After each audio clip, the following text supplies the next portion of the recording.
আসসালামু আলাইকুম রহমতুল্লাহ বারাকাতুহু। আশা করি আপনারা সবাই ভালো আছেন। আলহামদুলিল্লাহ, আজকে শুক্রবার দিন আমার অনেক ভালো দিন। আলহামদুলিল্লাহ, আমি এনজয় করি খুবই দিনটা। তো এটা সম্ভবত আমাদের আজকে শুক্রবারটা শেষ শুক্রবার শাবান মাসের। আগামী শুক্রবার ইনশাআল্লাহ তাআলা হয়তো পবিত্র রমজান মাসে পড়বে। রমজানের জন্য আমরা প্রস্তুতি নিচ্ছি টুকটাক। স্পেশালি আমার ওয়াইফ তো খুবই প্রিপেয়ার্ড এভরিথিং আবাদতের জন্য। আগে থেকে খাবার দাবার কী হবে না হবে, সেহরি কোনটা, ইফতার কোনটা, কি করব। এর মধ্যে আমাদের একটা ট্রাভেল প্ল্যানও আছে রমজান মাসের মধ্যে ইনশাআল্লাহ। দেখা যাক আল্লাহ কোথায় নেয়। তো শুক্রবার দিন সেটা হলো যে শুক্রবার দিনের অন্যতম আমল কিন্তু আল্লাহ রসুলের নামে দরুদ পড়া। আপনি সারাদিনও দরুদ পড়তে পারেন, থেমে থেমে পড়তে পারেন। দরুদ শরীফ পড়াটা খুবই ভালো, ছোট্ট একটা জিনিস কিন্তু অনেক অনেক গুড। আমাদের জন্য খুবই একটা কি বলবো, একটা সাধারণ একটা ইবাদত। এবং একটা হাদিসে আছে যে রসুল সাল্লাল্লাহু আলাইহি ওয়াসাল্লামের এক সাহাবী তাকে বলেছিলেন যে হুজুর, আমি যদি দিনের 1/4 আমি দরুদ শরীফ পড়ি তাহলে, তো বলে এটা তোমার জন্য ভালো, আরও বেশি পড়তে পারো। তারপরে সেকেন্ড আবার জিজ্ঞেস করে, আচ্ছা আমি যদি অর্ধেক দিন আমি দরুদ শরীফ পড়ি আপনার জন্য রসুল সাল্লাল্লাহু আলাইহি ওয়াসাল্লাম, উনি বলেন এটা ভালো, তুমি আরও বেশি বললে অসুবিধা নেই তোমার। তো উনি কথা বলতে বলে একসময় বলেন যে আমি যদি সর্বক্ষণ যতক্ষণ আমি জাগরণ থেকে ততক্ষণ আমি দরুদ শরীফ পড়ি, বলেন তোমার জন্য তাইলে আবাদতটা সম্পূর্ণ হয়ে যাবে। মানে শুধু দরুদ শরীফ পড়াই কিন্তু সারাদিন আপনার আছে না, নামাজ পড়লেন, 5 ওয়াক্ত নামাজ পড়েন, আল্লাহর কাছে হাজিরা দিলেন, এবং শুধুমাত্র সারাদিন দরুদ শরীফ পড়েন, বিশাল ইবাদত, অনেক ইবাদত। এবং এটা রাসূল সাল্লাল্লাহু আলাইহি ওয়াসাল্লাম বলেছেন যেটা তোমার জন্য যথেষ্ট হয়ে গেল। যথেষ্ট মানে এই যথেষ্ট এটা কী বলবো, মানে it will be enough for your journey from this দুনিয়া টু আখেরা। তো যাই হোক, আমরা দরুদ শরীফ পড়ি। দরুদ শরীফ আমি যেটা পড়ি, দরুদ ইব্রাহিম, আল্লাহুম্মা সাল্লি আলা মুহাম্মদ ওয়া আলা মুহাম্মাদিন কামা সাল্লাইতা আলা ইব্রাহিম ওয়া আলা ইব্রাহিম ইন্নাকা হামিদুম মাজিদ, আল্লাহুম্মা বারিক আলা মুহাম্মদ ওয়া আলা মুহাম্মাদিন কামা বারাকতা আলা ইব্রাহিম ওয়া আলা ইব্রাহিম ইন্নাকা হামিদুম মাজিদ। এটা পড়ি আমি আলহামদুলিল্লাহ আলামিন, আমি চেষ্টা করি। তো এটা শুধুমাত্র শুক্রবার না, সবসময় পড়া যায়, খুবই ভালো জিনিস। আরেকটা জিনিস, শুক্রবারের জন্য নবী সাল্লাল্লাহু আলাইহি ওয়াসাল্লাম বলেছেন তোমরা সূরা কাহাফ পড়ো। সূরা কাহাফটা শুক্রবারে এটা পড়াটা খুবই ভালো। আমাদের ইমাম সাহেব কালকে রাত্রে সূরা কাহাফের প্রথম 10 এবং শেষ 10 আয়াত দিয়ে নামাজ পড়িয়েছেন। মানে আমাদের তো দিন শুরু হয় চাঁদ যখন, মানে চাঁদের হিসাবে সন্ধ্যার পর থেকে, মাগরিবের পর থেকে শুক্রবার দিন শুরু হয়, হ্যাঁ, বৃহস্পতিবার মাগরিবের পর থেকে। যার জন্য আমাদের সবসময় বৃহস্পতিবারে ঈশার নামাজে সূরা কাহাফ ইমাম সাহেব পড়ান আর কি। আমাদের ইমাম খুবই আমার পুত্রতুল্য বয়সে, আমার সন্তানের সমান বয়স, খুবই সুন্দর তেলাওয়াত করে। ওর নাম হলো সাদ সাফকাত, আমাদের ব্রাদার সাফকাতের ছেলে সাদ, খুবই স্কলার একটা ছেলে, অনেক ভালো ব্যবসা করে, চাকরি করে, অনেক বড় চাকরি করে, আলহামদুলিল্লাহ রাব্বিল আলামিন। তো আর একটা জিনিস হলো, সেটা হলো শুক্রবারে আপনার দান সদকা করতে পারেন আপনি। এটা হ্যাঁ, দান সদকা যেহেতু আমি বললাম আমারও করতে হবে, ইনশাআল্লাহ আমি করবো আজকে। জানি না কোথায় কী করবো, বাট আইল ডু সামথিং ইনশাআল্লাহ তাআলা। সাদাকাটা হলো কি, আপনার বিশেষ করে কোনো একটা রেগুলার ইবাদতে কোনো একটু ত্রুটি হয়ে গেল, আছে না, নামাজ পড়তে গিয়া নামাজে হয়তো একটা সূরা ভুল হলো, বা একটু তাড়াতাড়ি সেজদা হয়ে গেলো, বা অবশ্যই মানুষ তো আমরা ত্রুটিপূর্ণ, ভুল ভ্রান্তি হতে পারে, সেই ভুল ভ্রান্তিগুলি এই সাদাকাগুলি কমপ্লিট করে দেয়। এগুলি আল্লাহ সুবহানাহু ওয়া তাআলা এগুলি দিয়ে আমাদের ইবাদতগুলি পূর্ণ করে দেয়। আমাদের সঠিক ইবাদত করলে এবং সঠিক দুনিয়াতে যদি আমরা দিন এবং দুনিয়া যদি আমরা ব্যালেন্স করে পালন করতে পারি, তাহলে আল্লাহ সন্তুষ্ট। আমাদের যত ধরনের ইবাদত, নামাজ, রোজা, হজ, জাকাত আছে না, এগুলিতে আল্লাহ সুবহানাহু ওয়া তাআলার কোনো কিছু যায় আসে না। হ্যাঁ, উনি আমাদের করতে হুকুম দিচ্ছেন, আমরা করলেও ওনার এমন না, আল্লাহ তো সর্বোত্তম, সর্বশ্রেষ্ঠ, আল্লাহু আকবার, উপরে কোনো কিছু, তার সাথে কম্পেয়ার করার মতো কোনো কিছু নেই। আমরা যে তাকে বলবো আল্লাহ সর্বশ্রেষ্ঠ, ওই শ্রেষ্ঠের কাছাকাছি কোনো কিছু তুলনা করার মতো সাইজ বা ক্ষমতা নাথিং দেয়ার। তো আল্লাহর কোনো কিছু যায় না, এটা আমাদের লাভ, আমাদের বান্দাদের লাভ কি, আমরা নামাজ আমাদেরকে আস্তে আস্তে উন্নত করে, ইমান ভালো করে, পাপ থেকে দূরে সরাই দেয়। এবং নামাজটা এমন একটা জিনিস, এটা বলেছেন যে নামাজ একটা মুসলমান এবং অমুসলমানের মাঝখানে একটা দেওয়ালের মতো। কাজে নামাজটা আমাদের কায়েম করতে হবে। কায়েম মানে কি, যেমন নামাজের জন্য একটা টেন্স থাকতে হবে। হ্যাঁ, নামাজ আদায় করতে হবে। আদায় করা, একটা নামাজ পড়লাম যখন, যে আমরা ফজর নামাজ পড়ে আসছি, ফজর নামাজ পড়ার পরে আবার বাসায় এসে মনে করলাম যে সূর্যোদয় হওয়ার পরে সালাতুদ দুহা 2 রাকাত পড়লাম, আবার এখন চিন্তা করতেছি জুমার নামাজে যাব, জুমার নামাজে গিয়ে কি মসজিদে একটু আবার কি একটু ভ্যাকুয়াম করার দরকার আছে কিনা, পরিষ্কার কার্পেট পরিষ্কার করা বা কোনো কিছু, বা আগে যাবো কিনা, 1 নম্বরে গেলে উট পাবো, উটের মানে উট বলতে মনে করেন তখন তো একটা ওই সময় উট এত একটা দামি জিনিস ছিল, একটা ভালো উট মানে বাংলা এখনকার সময়ের রোলস রয়েস বা বোগাডি গাড়ি, তো ওরকম আর কি, ওরকম একটা রিওয়ার্ড। তারপরে গরু, এরকম আর কি। সো মসজিদে একটু আগে আগে গেলে ওখানে বসে একটু ধরেন যদি দুরূদ শরীফ পড়লাম বা একটু আল্লাহ সুবহানাহু ওয়া তাআলার কথা চিন্তা করলাম, দু একটা হাদিস পড়লাম বা একটু কোরআন তেলাওয়াত করলাম, এটা খুবই ভালো। এই জিনিসগুলো করতে পারেন। এগুলিতে হয়তো মনে করেন আপাতত দৃষ্টিতে মনে হবে যে আমার তো এই সময়টা আমি অন্য কিছু করলে পয়সা কামাইতে পারি। ভাই পয়সা তো আপনার পয়সা চোর টাকা দিয়ে দিতে পারে পকেট মার, তাই না? কিন্তু আপনি যে নেকি কামাবেন, এই নেকিটা কেউ নিতে পারবেন, নোবডি ক্যান টেক ইউর নেকি। আপনার যে আল্লাহ রিওয়ার্ড দেবেন ওইটা কেউ নিতে পারবে না, কেউ নিতে পারবে না, ওইটা থেকেই যাবে। তো আমার মনে হয় ফ্রাইডেতে জুমার সময় আমাদের একটু আর্লি মসজিদে যেতে হবে। অনেকে ধরেন এটা আমিও এক সময় করতাম, হয়তো যে নামাজটা শুরু হবে নামাজের আগে দিয়ে মসজিদে ঢুকা নামাজটা পড়ে চলে আসতাম। জুমার নামাজ কিন্তু শুরু হয় খুতবা থেকে, এবং যখন ধরেন মানুষ আসতে থাকে আস্তে আস্তে আস্তে আস্তে, তখন ফেরেশতা প্রত্যেকের নাম লেখে, যেমন প্রথম কে আসলো, সেকেন্ড কে আসলো, কারো উটের সমান রিওয়ার্ড, কারো গাভীর সমান, কারো দুম্বার সমান, কারো এরকম। তো একটা সময় লিখতে লিখতে নাম, যখন ইমাম সাহেব মিম্বারে উঠে আসসালামু আলাইকুম বলেন, তখন ওই ফেরেশতা তার খাতাটা বন্ধ করে সে গিয়ে খুতবা শুনতে বসে যায় মসজিদে। কাজেই আপনি যদি এর পরে ঢুকেন আপনার নামটা কিন্তু লেখা হইল না ওখানে। তো এটা একটু যত্নশীল হবেন, বিশেষ করে যারা মসজিদে এসে নামাজ পড়েন আমার ভাই বোন যারা, এটা কিন্তু খেয়াল করবেন। কিন্তু শুক্রবার একটা দিন, এটাকে অন্য দিনের চেয়ে আল্লাহ সুবহানাহু ওয়া তাআলা একটু মর্যাদাবান দিন করেছেন। এখানে বলেছেন রিওয়ার্ড বেশি, সওয়াব বেশি, এবং ইবাদতের দিন। ইনশাআল্লাহ তাআলা একটু সময় দেন না কেন, অসুবিধা কী আছে? জীবনে আমরা কত সময় কত জায়গায় দিই, তাই না? বাট আল্লাহর জন্য সময়টা আপনি এই সময়টা অন্য জায়গায় দিয়েন না। এটা আল্লাহর জন্য যে সময় আল্লাহর রাস্তায় রাখবেন, এটা দিয়ে রাখবেন ওই জায়গায়। তো আমি এটা আমার অভ্যাস ছিল না আগে, এখন অভ্যাস করেছি আমি। ইনশাআল্লাহ তাআলা আমাদের একেবারে একদম ঘরের মধ্যে থেকে আমরা জুমার দিন আমরা অন্য কাজকর্ম আমরা স্কেজুয়াল সরাই ফেলি। স্পেশালি আমি যে জব করি, আমার জবের মধ্যে ইভেন আমাদের অফিস, আমি যে জবটা করি আমেরিকাতে, আমাদের অফিস শুক্রবারে বন্ধ হয়ে যায়, হাফ অফিস। আলহামদুলিল্লাহ আমাদের যে অফিসের big bosses they are Muslims by the will of Allah সুবহানাহু ওয়া তাআলা, এই জন্য আমাদের সুবিধা আছে একটু আর কি। হ্যাঁ, আর মনে করেন আমরা বাসার মধ্যে অন্য কোনো প্রোগ্রাম আমরা একদম আফটারনুনে করি, যদি শুক্রবারে করি আফটারনুনে, ঠেলে আরও পালা নিলে মাগরিবের সময় করে ফেলি। এর মধ্যে আমরা কোনো প্রোগ্রাম রাখি না আর কি। আর আমার ওয়াইফ খুবই ব্যস্ত থাকে এই তার কোরআন ক্লাসগুলি নিয়ে, তার স্পেশাল দোয়া থাকে শুক্রবারে, ওই জন্য আমি তেমন তাকে বিরক্ত করি না। ইভেন এই যে এখন আমাদের সময়টা আমি বাইরে চলে আসছি, সে ঘরের মধ্যে আসছে, তার মতো সে ক্লাস করতেছে, আমি তাকে দিতেছি সুবিধা। এবং আমি যে এই সদস্যটা করলাম যে আমার ওয়াইফ আল্লাহ রাস্তায় কাজ করতেছে, এটার জন্য আল্লাহ সুবহানাহু ওয়া তাআলা সন্তুষ্ট হয়ে আমাকে উনি দিতে পারেন রিওয়ার্ড, নাকি দিতে পারেন, এবং এটি হবে আর কি ইনশাআল্লাহ। তো যাই হোক, একটু অন্য প্রসঙ্গে আসি। সেটা হলো আমার এক বোন নাম নাই বললাম, আমাকে ফোন করেছিল আজকে।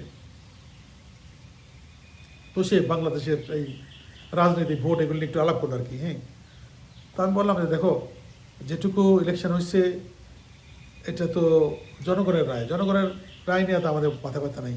তবে হ্যাঁ, এখানে কিছু কিছু অনিয়ম হয়েছে, এবং কিছু কিছু ভালো লোকের আমরা মূল্য দিতে পারিনি, এবং কিছু কিছু লোক তাদের যে কোনো দল থেকে হোক তারা নমিনেশনে সংসদে যাওয়ার দরকার ছিল, তারা হয়তো যেতে পারে নাই। এটা আল্লাহ তাআলা ডিসাইড করবে, যা হবে তা হবে, এটা মন খারাপ করো না। বাট সবসময় সত্য এবং ন্যায়ের পথে থাকবা, অন্যায়কে সমর্থন করো না। আমরা আমাকে অনেকেই নানান ধরনের কথা বলে, হ্যাঁ, কিন্তু আমি শুধুমাত্র ন্যায় এবং সত্য যেখানে আছে তার পথে থাকি। হ্যাঁ, আমার অনেক বন্ধুবান্ধব আছে, তারা বিভিন্ন লিগ করে। বিএনপিতে আমার প্রচুর আত্মীয় স্বজন বন্ধুবান্ধব, প্রচুর, বলার মতো না, প্রচুর, একদম আমাদের ঘর বোঝাই এরকম। কিন্তু তারা যদি নীতিগত মধ্যে থাকে, আমি ডেফিনেটলি তাদের সাথে আসছি। হ্যাঁ, আমি ফেসবুকে একটা পোস্ট দিলাম ডক্টর মঈন খানের সাথে, উনি আমার শ্রদ্ধেয় মানুষ। উনি একসময় আমি যেখানে কাজ করতাম, উনি চেয়ারম্যান ছিলেন আমাদের টোটাল বিশাল বড় প্রতিষ্ঠান, উনি চেয়ারম্যান ছিলেন। তো সেই সুবাদে আমার সাথে ওনার পরিচয়। উনি আমেরিকা আমার বাসায় এসেছেন একাধিকবার, এবং উনি অত্যন্ত বিনয়ী ভালো মানুষ। এবং এই ঈদের শুভেচ্ছা উনি বাংলাদেশ থেকে আমাকে পাঠান, অনেক সময় ফোন করে পাঠান। তো এরকম একটা মানুষ, সে আমার মধ্যে ক্ষুদ্র মানুষ, তো তার সাথে আমার সম্পর্ক, একটা ছবি দিচ্ছি এটা বলে আমাকে বিভিন্ন ধরনের। এখন যে যেটা কমেন্ট লিখবেন আপনাদের দ্যাট রিফ্লেক্টস ইউর ক্যারেক্টারিস্টিক্স। হ্যাঁ, আপনি আরেকজনকে কী মনে করেন, আপনার মনোভাবটা সেখানে প্রকাশিত হয় যে আপনি কী ধরনের মানুষ। তো আলহামদুলিল্লাহ আমি এটা নিয়ে কিছু মনে করি না। তবে দেখতেছি যে অনেকেই যে তাদের উদ্দেশ্যটাই আমাকে খোঁজা মারা, রিগার্ডলেস আমি যেটাই বলি, আমি যেখানেই যাই আওয়ামী লীগের লোকের সাথে আমার ছবি থাকলেও সেখানেও খোঁচা মারা, এবং বিএনপি হইলো, জামাত হইলো, যেখানে সব ভাই আপনাদের নিজেদের চরিত্র ঠিক করেন। হ্যাঁ, আরেকজনের পিছনে কোনো দরকার নেই। আমি তো আপনার পিছনে আপনার কথা চিন্তা করার সময় পাই না। আপনি একটা কমেন্ট লিখলে তখন হয়তো চিন্তা করি লোকটা কেমন, আমি ওইটুকুই চিন্তা করি, এর বাইরে না। তো যাই হোক, আমার এই বোন, যে বোন খুবই ভালো একটা মেয়ে, সেও আমার অনেক অনেক ছোট আমরা, বাট আমাদের আদর্শ দিক দিয়ে আমরা বোন। আমি মনে করি সে একটা মুসলমান বোন আমার, এবং সত্য এবং ন্যায়ের পথে বোন। তোর মনটা খুবই খারাপ, বললো যে নাসিরুদ্দিন পাটোয়ারি তার পাশ করা দরকার ছিল। তা আমি বললাম যে দেখো, এই অল্প সময়ে এই ছেলেটা এত বড় ফাইট দিল, এবং অ্যাটলিস্ট তাকে এখন বাংলাদেশের 18 কোটি লোক চিনে, আগে চিনতো না, তাই না? ওই অ্যাচিভমেন্টটা আমরা দেখি না কেন? হ্যাঁ, ওই যে অ্যাচিভমেন্ট আমাদের দেখা দরকার ছিল। মির্জা আব্বাসের জন্য ইট ইজ নাথিং নিউ, তার জন্য এটা না করলে কোনো অসুবিধা ছিল না। বাট নাসিরুদ্দিন পাটোয়ারি এই যে winner, say is a hero আমি মনে করি। তো এখন একটা জিনিস আছে না, পরাজয়ে ডরে না বীর। হ্যাঁ, এই কথাটা মনে রাখতে হবে ভাই। আপনারা যদি দেশের সেবা করতে এসে থাকেন, সত্য এবং ন্যায়ের পথে লড়াই করতে আসে থাকেন, আমি এনসিপির প্রত্যেকটা ছেলেমেয়ের প্রতি অনেক দুর্বল, তাদের জন্য আমি সবসময় দোয়া করি। অনেক ভালোবাসা আছে, এবং তাদের জন্য আমার হাতও খোলা। তাদের কোনো বিপদে আমি তাদের পাশে দাঁড়াতে রাজি আছি, কারণ ওরা তরুণ। এবং ওদেরকে যদি আপনি ক্লাসিফাই করেন, আপনি যদি ওদেরকে বলেন রাজাকার নাতিপতি, তাহলে আপনার কোনো ক্যারেক্টারিস্টিক্স নাই। আপনি তো you are nobody to me. আমি জানি না আল্লাহর কাছে আপনার কী পজিশন হবে, কিন্তু আমার কাছে আপনার নাথিং, জিরো। মানুষকে সম্মান যারা দিতে না পারে, তাদেরকে আমি মনে করি তারা আপনি জেলই করেন, বিএনপি করেন, আওয়ামী লীগ করেন, জামাত করেন, you are not a human even, you know, respect others. আপনার যেমন এই যে এখন